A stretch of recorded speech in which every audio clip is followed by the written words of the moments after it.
다 같이 기도 먼저 하시겠습니다.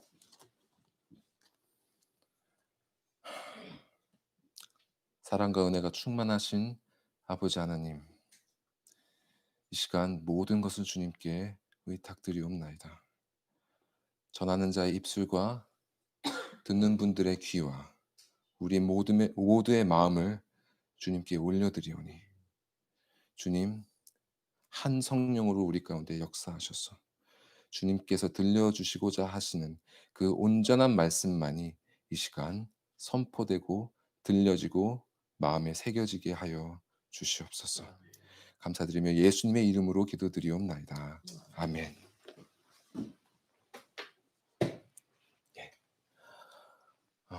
오늘 본문은 예수님께서 겟세마네라는 곳에서 기도하신 모습을 기록하고 있습니다.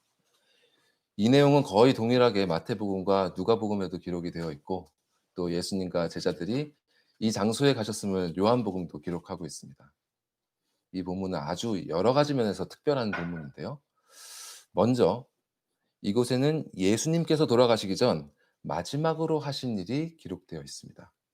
오랜 전부터 예언되어 온, 그리고 자기 자신도 여러 번 이야기해온 그 죽음이 다가온 것을 아신 주님께서 마지막에 하기로 택하신 그 일을 우리는 보게 됩니다. 그리고 본문에는 제자들에게 십자가를 지시기 전 마지막으로 당부하신 말씀이 기록되어 있습니다. 이후로는 끌려가게 되어 더 이상 제자들을 가르칠 수 없다는 것을 아시는 주님께서 그들에게 마지막으로 무슨 말씀을 남기셨는지 우리는 듣게 됩니다. 또한 본문에서 우리는 성경에 기록된 예수님의 모습 가운데 가장 연약한 모습을 만나게 됩니다. 이전에도 그분의 인성을 전혀 숨기신 것은 아니지만 오늘의 본문만큼 이렇게도 지극히 인간적인 감정이 드러난 곳은 없을 것입니다.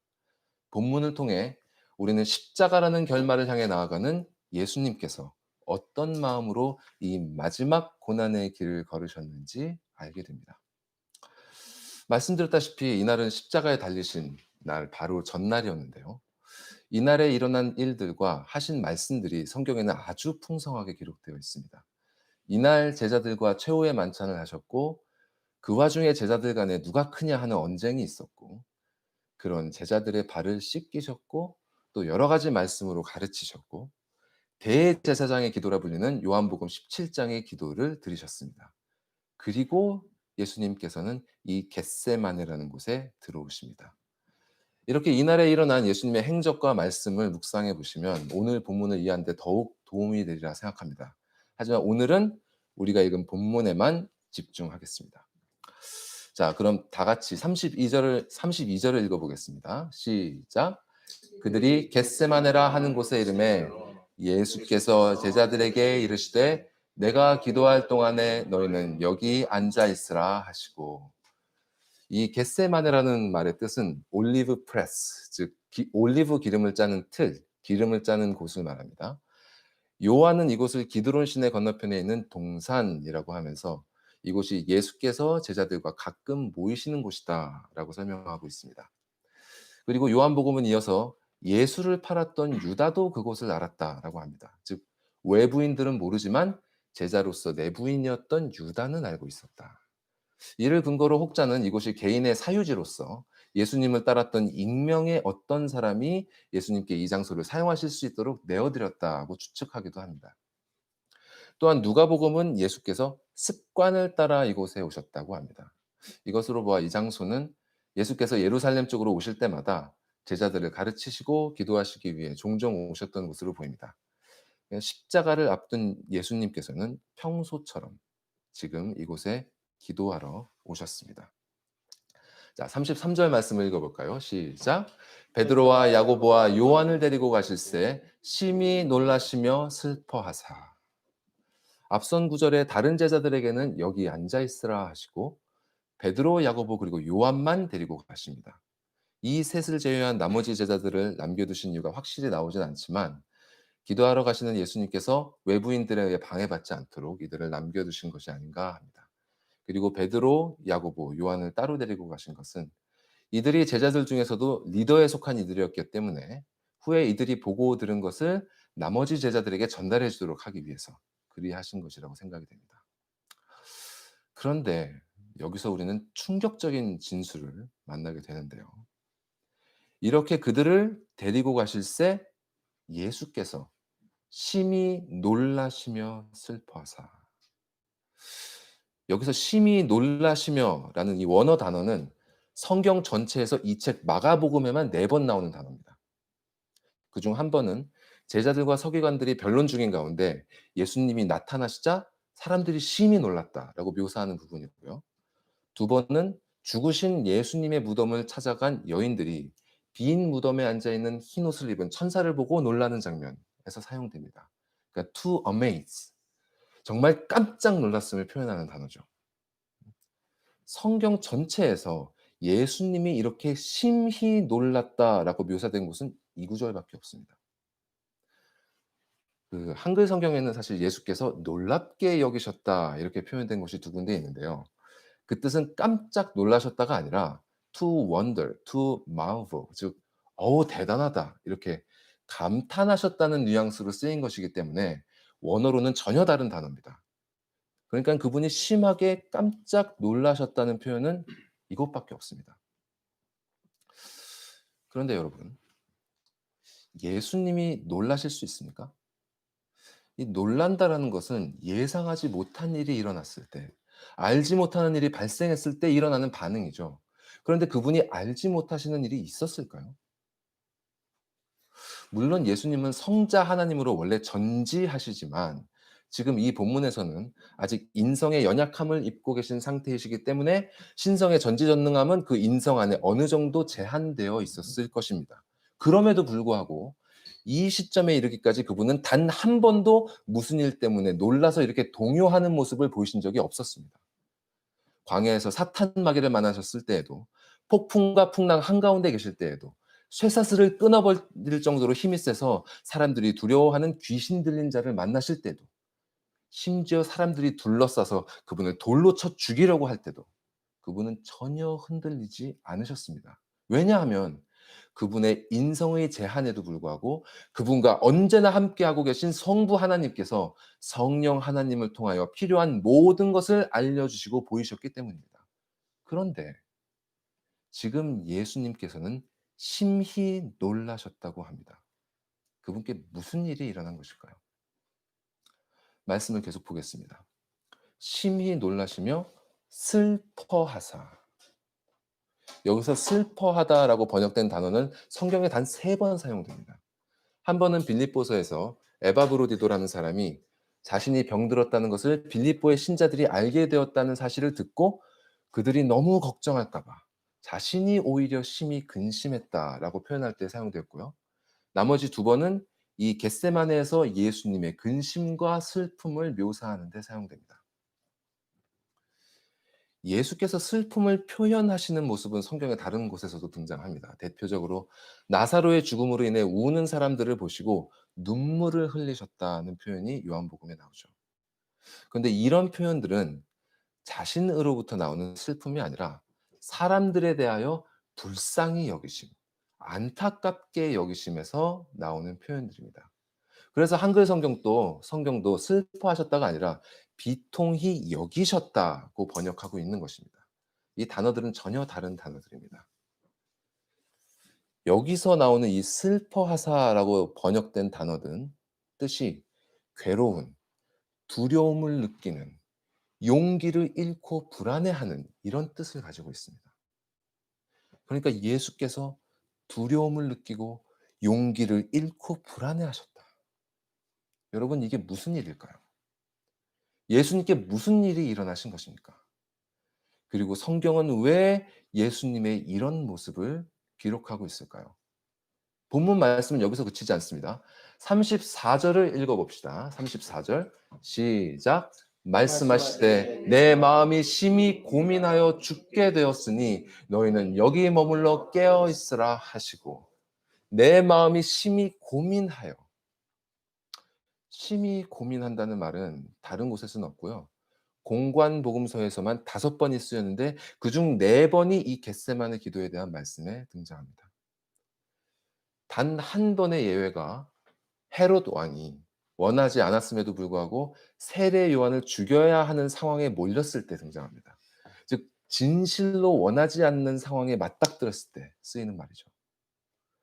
그러니까 예수님께서는 무언가 당신이 참으로 원하시지 않는 상황에 부딪히셨음에 분명합니다. 그분은 심지어 죽게 되었다고 표현하실 정도로 심각한 고민에 빠지셨습니다. 그러니까 예수님께서 이 겟세마네에 이르셨을 때 그분의 몸은 깜짝 놀라 경직되어 떨리셨고 그분의 마음은 극도의 불안함과 두려움 속에 흔들렸으며 그분의 생각은 극심한 고민 가운데 괴로워하셨습니다. 이 모든 것이 거대한 파도와 같이 그분을 덮쳐서 그분이 스스로 "내가 죽을 것 같다."라고 호소할 만큼 그분을 짓눌렀습니다. 이런 와중에도 주님은 당신께서 데려오신 3 명의 제자들을 잊지 않으시고 그들에게 힘겹게 말씀하십니다. "너희는 여기 머물러 깨어 있으라. 여기 머물러라. 어디 가지 말고." 이것이 어떤 자리입니까? 그들이 의지하고 있는 선생님, 그들이 메시아라고 믿고 있는 그분을 따라 나온 자리입니다. 자신의 가족과 생업을 뒤로하고 삶을 바치며 따르고 있는 그분과 함께하는 자리입니다. 그런데 지금 제자들 앞에 그분이 어떤 모습입니까? 그분은 지금까지 한 번도 본 적이 없는 영문을 알 수 없는 극도의 스트레스 가운데 괴로워하시는 모습으로 그들에게 말씀하고 계십니다. "내가 죽을 것 같다."라고. 그러나 동시에 예수님은 그들에게 명령하십니다. "너희의 선생이 죽을 것 같이 불안해하는 이 상황을 두려워하여 떠나지 말고 그 자리에 머무르라. 자리를 지켜라." 그리고 말씀하십니다. "깨어 있으라. 경계하라. 정신 차리고 있으라." 여기까지 본문을 살펴본 우리에게 두 가지 질문이 던져집니다. 첫 번째는 예수께서 이렇게까지 힘들어하시는 이유가 무엇인가 하는 점이고 두 번째는 제자들에게 주신 이 명령의 참된 의미가 무엇인가 하는 것입니다. 이제 이 두 가지를 하나씩 살펴보겠습니다. 35절을 함께 읽겠습니다. 시작. "조금 나아가사 땅에 엎드려 될 수 있는 대로 이때가 자기에게서 지나가기를 구하여." 조금 나아가사 땅에 엎드려. 얼마나 힘드신지 예수님께서는 얼마 걷지도 못하시고 땅에 엎드러지십니다. 예수님께서 땅에 엎드리신다는 표현도 여기서만 나오는 표현입니다. 물론 예수께서 이전에 기도하셨을 때도 엎드리신 적이 있을 수 있지만 이 동사가 그분께 적용되는 것은 이곳이 유일합니다. 이 사실이 특별한 이유는 엎드리다라는 이 표현이 복종, 항복, 간청 혹은 경외함을 표시하는 자세를 뜻하기 때문입니다. 복종, 항복, 간청, 경외함. 예수께서 땅에 엎드리셨습니다. 아버지 앞에 엎드리셨습니다. 그리고 구하십니다. 될 수 있는 대로 이때가 자기에게서 지나가기를 구하여. 될 수 있는 대로, if possible, 만약 가능하면. 예수님께서 지금 하나님께 가능성을 묻고 계십니다. 이것도 정말 놀라운 사실인데 어떤 가능성을 구하고 계십니까? 이 때가, 이 근심과 고통의 시간이 속히 지나가기를 구하고 계십니다. 어떤 말씀으로 구하십니까? 36절에 이렇게 기도하십니다. "아빠, 아버지여, 아버지께는 모든 것이 가능하오니 이 잔을 내게서 옮기시옵소서." 이 잔이 무엇일까요? 이 잔이 무엇이길래 도대체 그 안에 무엇이 들었길래 예수님께서는 이렇게 애처롭게 아버지께 구하고 있는 것일까요? 이 잔을 십자가의 형벌, 즉 잔인하게 죽음에 이르는 그 고통스러운 형벌을 뜻하는 것으로 해석하는 사람들이 있습니다. 1970년대에 작곡되어 지금은 대표적인 뮤지컬 넘버로 꼽히는 지저스 크라이스트 슈퍼스타라는 작품 중에 겟세마네라는 노래가 있습니다. 성경의 이 부분을 차용해서 예수님의 그 기도를 가사로 만들었는데요. 이런 내용을 담고 있습니다. 제가 한글로 번역된 그 가사를 읽어 드리면 나 오직 한 가지 물어봅니다. 이 순간 나에게 주신 이 독잔을 걷어줘요. 다가오는 죽음이 난 너무나 두려워져요. 헛된 죽음 아니란 걸 보여줘. 제발 난 거부조차 할 수 없는 존재인가요? 왜? 좋아요. 죽을게요. 당신 주신 이 독잔이 핏물되어 날 적시고 찢고 쳐서 죽이소서. 지금 내 맘 변하기 전.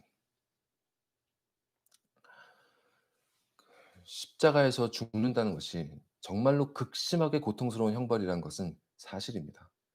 대부분 다 아시겠지만 유명했던 영화 패션 오브 크라이스트에 묘사된 그 끔찍한 장면들을 모두 기억하실 겁니다. 그런데 무서운 것은 전문가들의 고증에 따르면 그 영화에 묘사된 모습들은 실제 역사 속에 행해진 일에 비하면 오히려 순화된 표현이라는 점이죠. 이는 실로 두려운 형벌이었습니다. 참된 인성을 가지신 예수님께서 이러한 극심한 고통의 죽음을 눈앞에 두고 압박감을 느끼신 것은 당연할 것입니다. 그러나 과연 이런 육신의 고통과 죽음 때문에 예수님께서 이렇게까지 두려워하셨을까요? 역사 속에는 예수님의 길을 따르기 위해 십자가의 형벌보다도 더욱 끔찍한 고통의 죽음을 향하여 의연하게 나아갔던 순교자들이 있었습니다. 그들은 사자에게 찢기는 것과 톱에 쓸리는 것과 십자가에 거꾸로 매달리는 형벌을 향해 나아가면서도 찬송을 불렀습니다. 이것은 기독교 역사가 기록한 것이 아니라 세속 역사가 기록하고 있는 사실들입니다. 또한 성경에는 육신의 죽음뿐만 아니라 자신이 구원받지 못할 것마저 무릅쓰고 기도했던 신앙인들의 고백이 기록되어 있습니다. 출애굽기에는 이스라엘 백성의 죄를 사하여 주시지 않으면 여호와의 백성들이 기록된 책에서 자신의 이름을 지워달라 간구하는 모세의 기도가 있고, 로마서에도 자신의 민족인 이스라엘의 구원을 위하여 저주를 받아 그리스도에게서 끊어질지라도 그것을 원한다는 그런 바울의 고백이 나옵니다. 과연 예수님께서 이들보다 용기가 부족해서 이렇게 죽음을 두려워하신 것일까요? 실로 예수님의 죽음은 뮤지컬에서 노래하듯 그렇게 질질 끌려가신 것이 아닙니다. 요한복음에서 예수님은 친히 말씀하셨습니다. 요한복음 10장 17절에서 18절에 아버지께서 나를 사랑하시는 것은 내가 다시 목숨을 얻기 위하여 목숨을 버림이라. 이를 내게서 빼앗는 자가 있는 것이 아니라 내가 스스로 버리노라. 나는 버릴 권세도 있고 다시 얻을 권세도 있으니 이 계명은 내 아버지에게서 받았노라 하시니라. 그분은 신자들의 구원을 위하여 스스로 자발적으로 당신의 목숨을 버리셨습니다. 뿐만 아니라 그분은 당신이 다시 살아나실 것도 알고 계셨고, 이렇게 죽고 다시 사시는 것이 누군가의 힘에 의해 끌려가는 것이 아니라 자신의 권세를 따라 스스로 버리고 스스로 얻는 것이라고 하십니다. 이 모든 것을 알고 계신 분이, 그리고 이 모든 일에 대한 권세를 친히 갖고 계신 분이 정말 그 뮤지컬 노래 가사처럼 죽음의 공포 때문에 그렇게 두려워하셨을까요? 그럴 수 없습니다.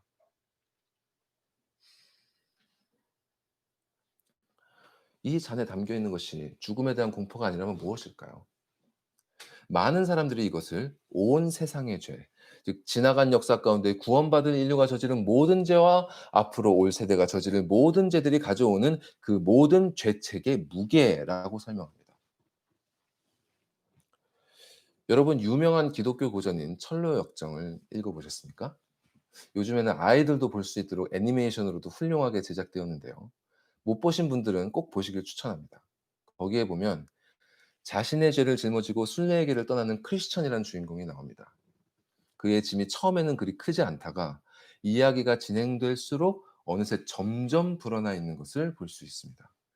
그 짐의 무게에 힘겨워하던 크리스천이 마침내 예수님의 십자가를 만났을 때 그의 등을 짓누르고 있던 짐이 벗겨져 예수님의 무덤 속으로 굴러 들어갑니다. 그를 누르고 있던 죄책을 예수님께서 대신 짊어지시게 됨으로 말미암아 그는 자유함을 얻게 된 것입니다. 성경은 이에 대하여 이렇게 말씀합니다. 이사야 53장 6절에 우리는 다 양 같아서 그릇 행하여 각기 제 길로 갔거늘 여호와께서 우리 모두의 죄악을 그에게 담당시키셨도다. 우리는 이 죄로 인한 짐이 얼마나 무거운지 경험을 통해 알고 있습니다. 여러분이 지금까지 평생을 살며 느꼈던 그 양심의 가책들을 생각해 보십시오. 다른 사람이 알고 있는 잘못들은 물론이거니와 자신만이 알고 있는 그 은밀한 죄들이 가져오는 죄책들을 떠올려 보십시오.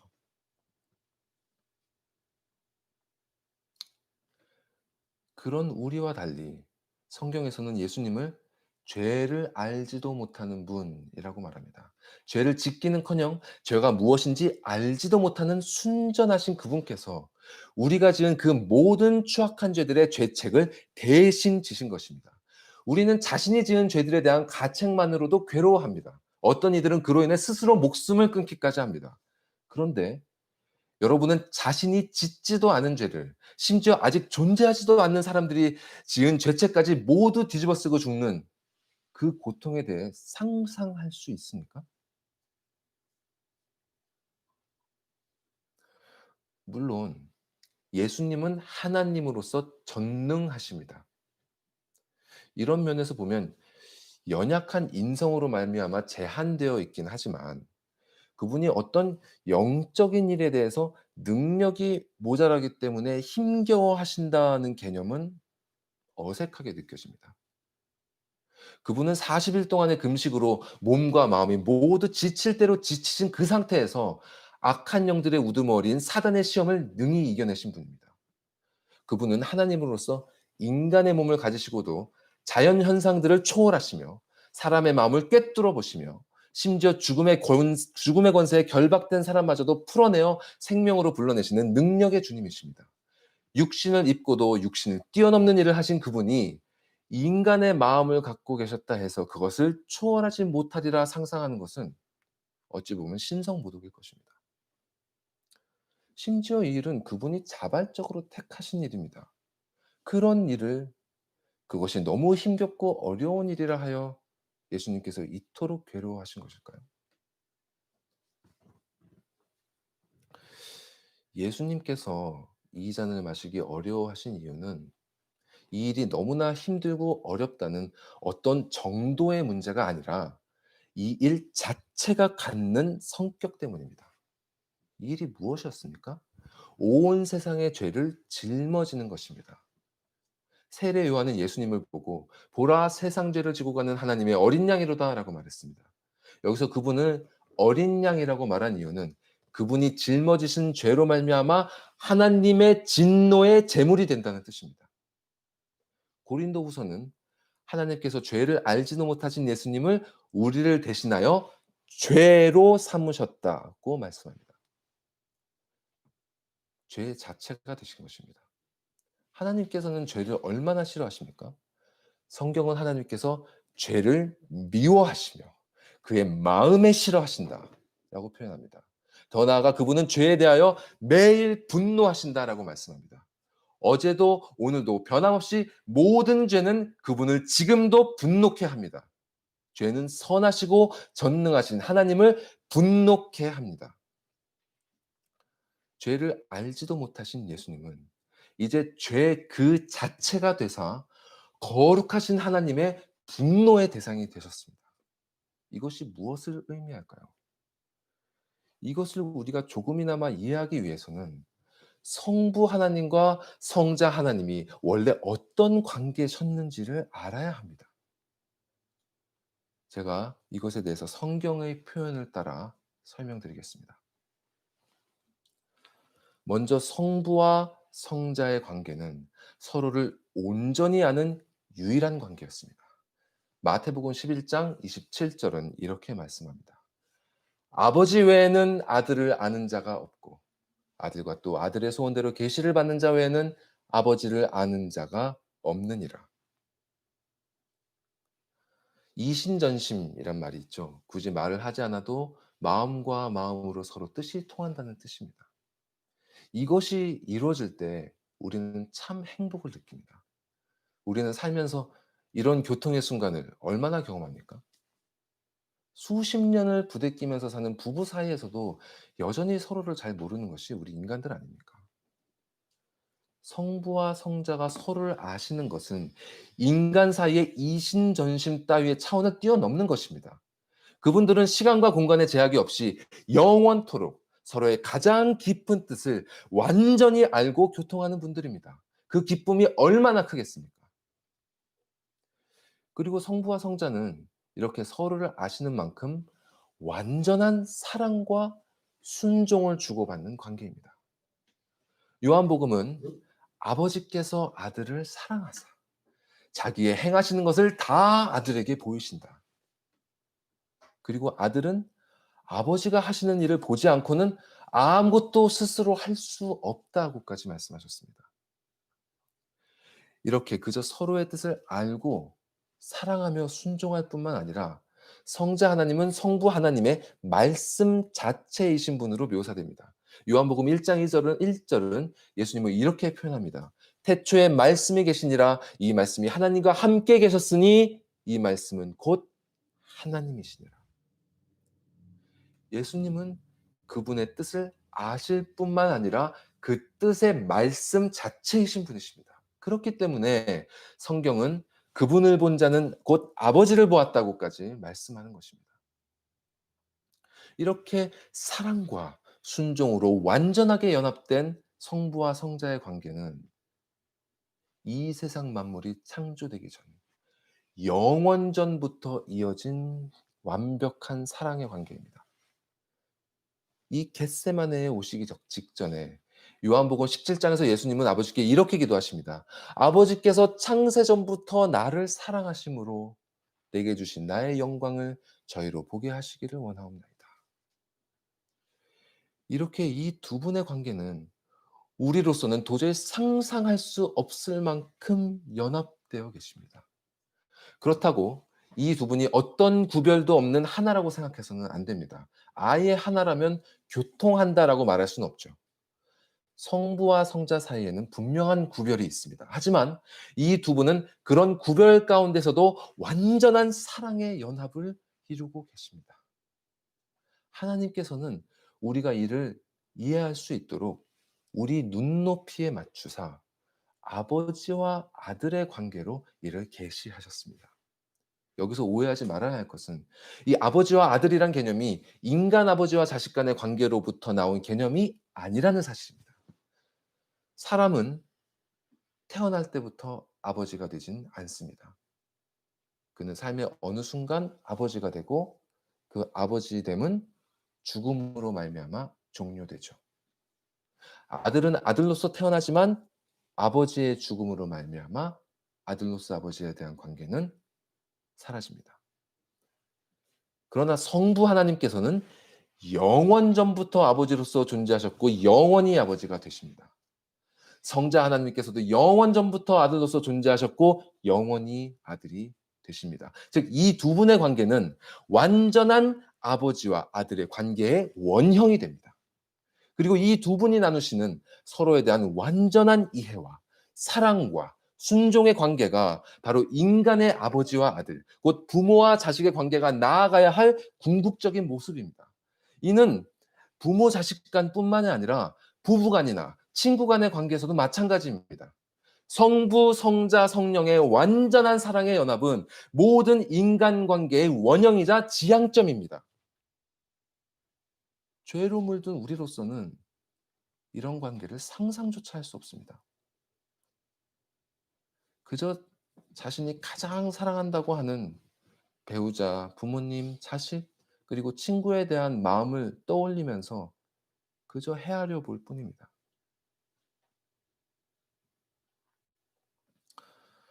여러분, 이제 예수님께서 왜 그토록 괴로워하셨는지 이해가 되십니까? 영원전부터 아버지에게 완전한 이해와 사랑과 순종으로 연합되셨던 성자 예수님께서 그토록 사랑하는 아버지의 진노의 대상이 되신 것입니다. 완전히 서로를 알고 사랑하던 그 관계가 깨어진 것입니다.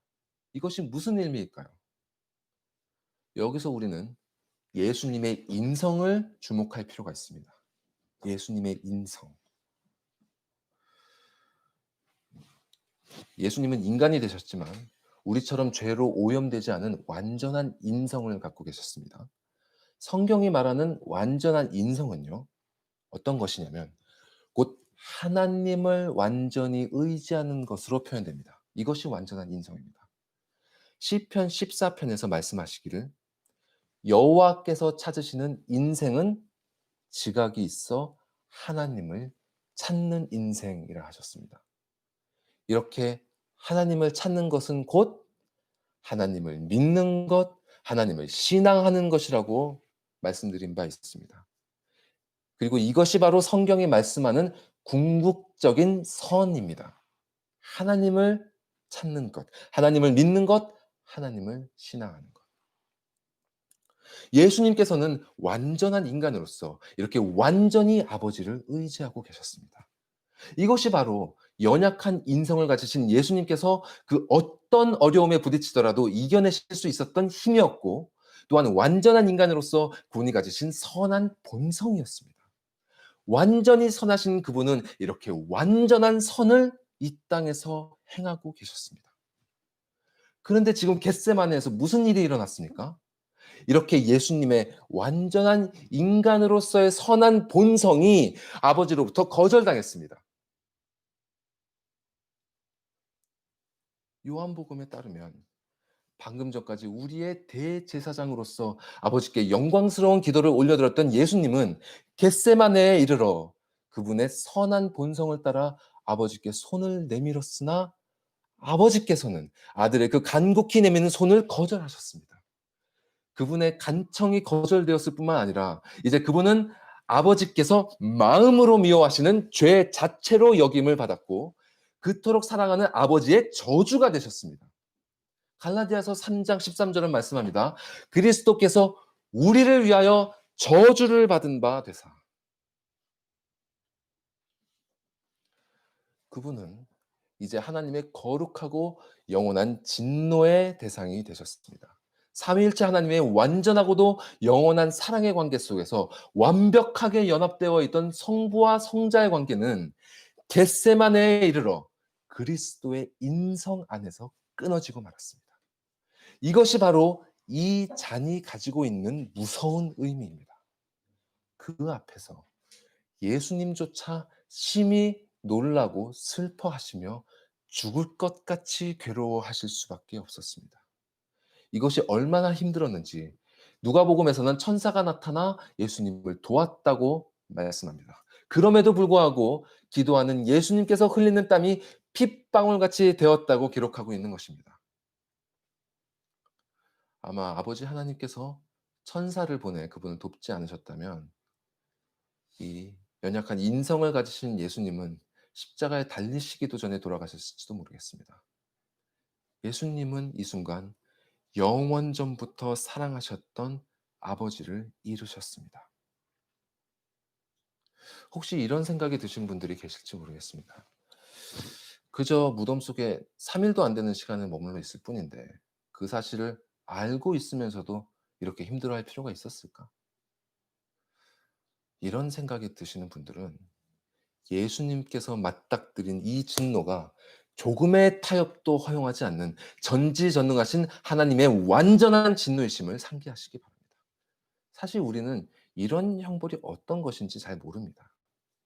우리는 이 세상에서 우리를 향한 오래 참으시는 사랑으로 말미암아 그분의 진노 중에 지극히 일부분만을 조금씩 경험할 뿐입니다. 그러나 마침내 이 오래 참으시는 사랑의 손길이 거두어지면 예수님을 마지막까지 거부한 자들에게 영원한 형벌이 내려지리라 성경은 선포하고 있습니다. 예수님이 겟세마네에서 경험하고 계신 하나님의 진노는 이렇게 영원의 무게로 그분을 짓눌렀습니다. 영원의 무게라는 것이 얼마만큼일까요? 성경은 영원이란 개념을 헤아릴 수 없는 우리의 수준에 맞춰서 이에 대하여 주님께는 하루가 천년 같고 천년이 하루 같다고 표현해 주고 계십니다. 더 나아가 인류가 영원이란 시간 동안 받아야 할 형벌의 무게를 이 예수님은 3일도 안 되는 짧은 시간에 받아내셨음을 기억하십시오. 이를 우리가 어찌 감히 헤아릴 수 있겠습니까? 겟세마네에서 이 진노의 파도가 그분을 덮친 것입니다. 예수님께서는 사랑하는 아버지의 진노 앞에 고통으로 몸부림치면서 이렇게 고백하십니다. 아빠 아버지여, 아버지께는 모든 것이 가능하오니 이 잔을 내게서 옮기시옵소서. 그러나 나의 원대로 마시옵고 아버지의 원대로 하옵소서. 아들 예수님과 아버지 하나님의 원함이 다르다는 것은 실로 엄청난 진술이 아닐 수 없습니다. 어떻게 이럴 수가 있습니까? 여기서 우리는 두 분의 완전했던 연합이 깨어진 것을 목도하게 됩니다. 그러면 아버지의 뜻이 아닌 것을 원하시는 아들께서 지금 죄를 짓는 것입니까? 앞서 말씀드린 바와 같이 아버지의 사랑을 원하고 그분을 의지하는 것이 아들의 선한 본성입니다. 예수님께서는 아버지께 당신이 받아 마땅한 사랑을 요구하실 권리가 있으셨습니다. 그러나 예수님께서는 그러한 당신의 권리를 행사하지 않으셨습니다. 그러나 나의 원대로 마시옵고 아버지의 원대로 하옵소서. 예수님은 왜 이런 선택을 하셨을까요? 이곳은 겟세마네, 즉 올리브 기름을 짜는 곳입니다. 그 당시에 어떻게 올리브 기름을 짰냐면요. 올리브 열매들을 거대한 맷돌 아래에 넣어서 나귀가 돌립니다. 나귀가 돌리면 그것들이 완전히 으깨져 버리죠. 이렇게 으깨진 올리브들을 다시 판판한 돌로 만들어진 압착기 프레서에 넣어서 눌러서 기름을 짜내게 됩니다. 이렇게 추출된 기름은 거룩한 관유로 만들어져서 성전의 기구들과 제사장을 거룩하게 구별하는 일에 사용되었습니다. 이와 같이 하나님의 거룩하신 진노 아래 짓밟히신 예수 그리스도에게서 흘러나온 피는 그분의 자녀들을 정결하게 해서 하나님을 섬기는 거룩한 백성으로 구별되도록 만듭니다. 히브리서에서 이렇게 말씀하십니다. 하물며 영원하신 성령으로 말미암아 흠없는 자기를 하나님께 드린 그리스도의 피가 어찌 너희 양심을 죽은 행실에서 깨끗하게 하고 살아계신 하나님을 섬기게 하지 못하겠느냐. 이 일을 위하여 그리스도께서는 자신을 버리셨습니다. 이 일을 위하여 그리스도께서는 자신의 권리를 포기하셨습니다. 이 일을 위하여 아버지 하나님께서는 당신의 사랑하는 아들을 진노의 발로 짓밟아 버리셨습니다. 이사야 53장 10절은 이렇게 말씀합니다. 여호와께서 그에게 상함받게 하시기를 원하사 질고를 당하게 하셨음즉. 이 부분은 영어로 이렇게 번역합니다. Yet it was the Lord's will. 이것이 하나님의 뜻이다. 무엇이 하나님의 뜻인가? To crush him and cause him to suffer. 그를 부셔버리는 것. 그가 고통을 받는 것. To crush him. 그분을 짓밟아 버리는 것이 하나님의 뜻이다. 이 일의 결과를 이사야는 또 어떻게 말합니까? 그 영혼을 속건제물로 드리게 이르면 그가 씨를 보게 되며 그의 날은 기일 것이요 또 그의 손으로 여호와께서 기뻐하시는 뜻을 성취하리로다.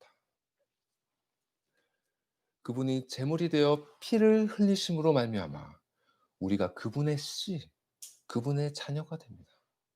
지금 그분은 죽음을 향해 나아가지만 그분의 날은 길 것입니다. 영원할 것입니다. 그리고 이로 말미암아 그분은 아버지께서 기뻐하시는 뜻을 성취하실 것입니다. 이것을 위해 예수님께서는 이 겟세마네에서 모든 것을 내려놓으셨습니다.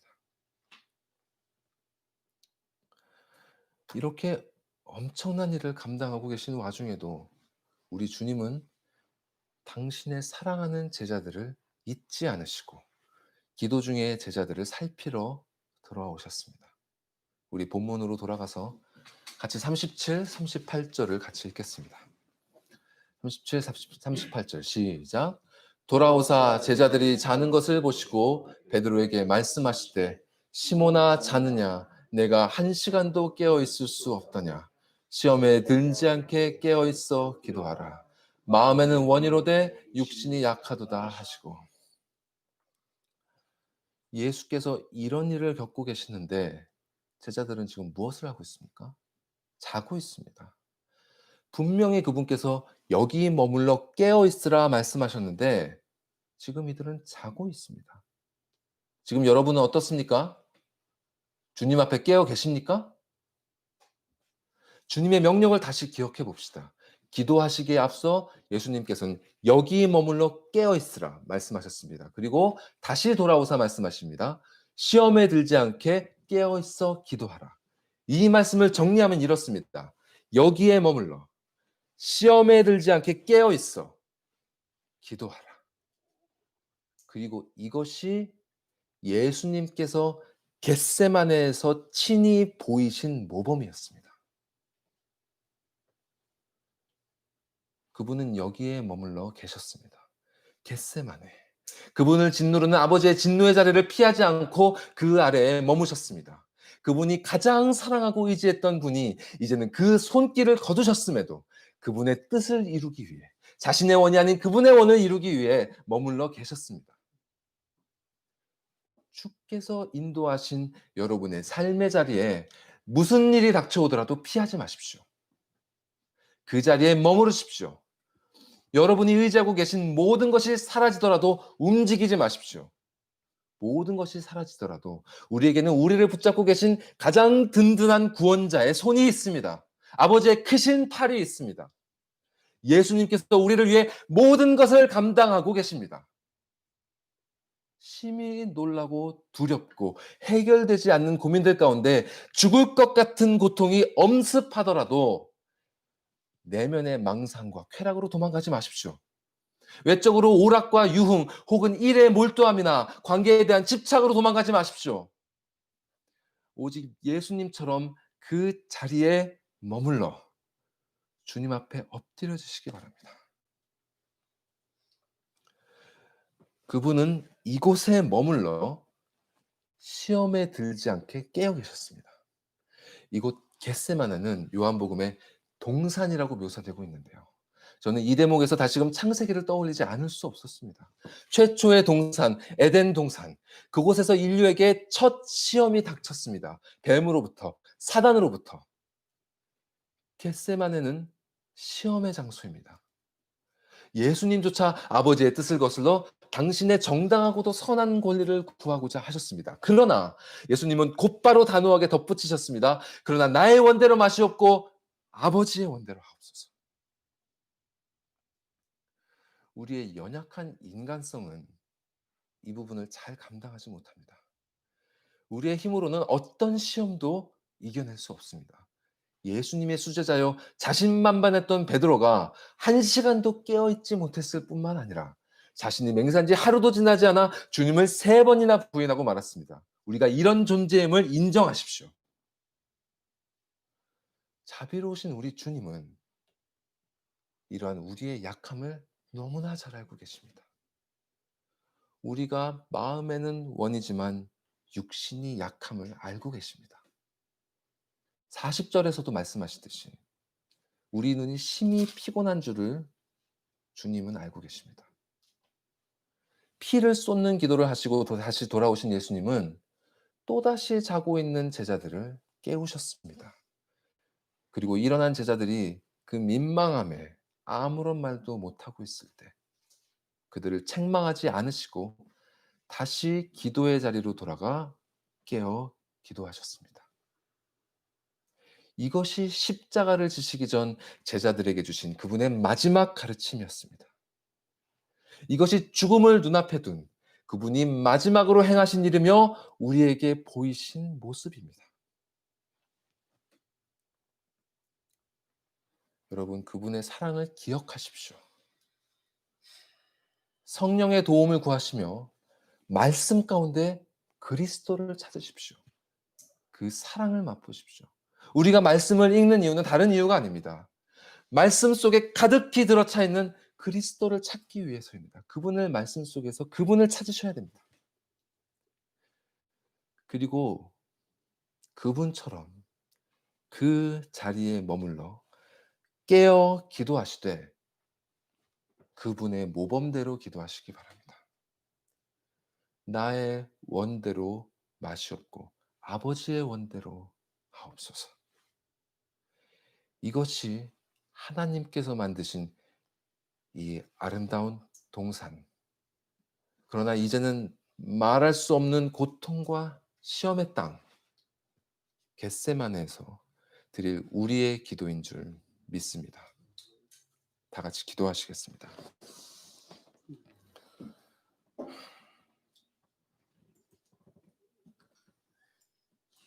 아버지 하나님, 우리가 당신 앞에 엎드리옵나이다. 주님, 의지할 곳 없어 손들고 우리가 당신 앞에 나아옵나이다. 주님, 우리를 받아주실 줄을 믿사옵나이다. 주 예수 그리스도께서 우리를 위하여 모든 것을 담당하셨기 때문에 우리가 오직 그분만 의지하여 주님께 나옵니다. 주님, 우리의 모든 필요를 당신께서 친히 아실 줄을 믿사옵나이다. 우리의 모든 삶의 자리, 이 괴로운 겟세마네 같은 이곳에서 우리가 겪는 육신의 고통, 마음의 고통, 영적인 모든 고통을 주님께서 친히 아실 줄을 믿습니다. 우리의 모든 원함을 가감없이 주님께 올려드리옵나이다. 주님, 우리를 도와주시옵소서. 다만 우리의 원대로 마시옵고 다만 아버지의 뜻대로 하시옵소서. 주 예수 그리스도의 이름으로 기도드리옵나이다. 아멘.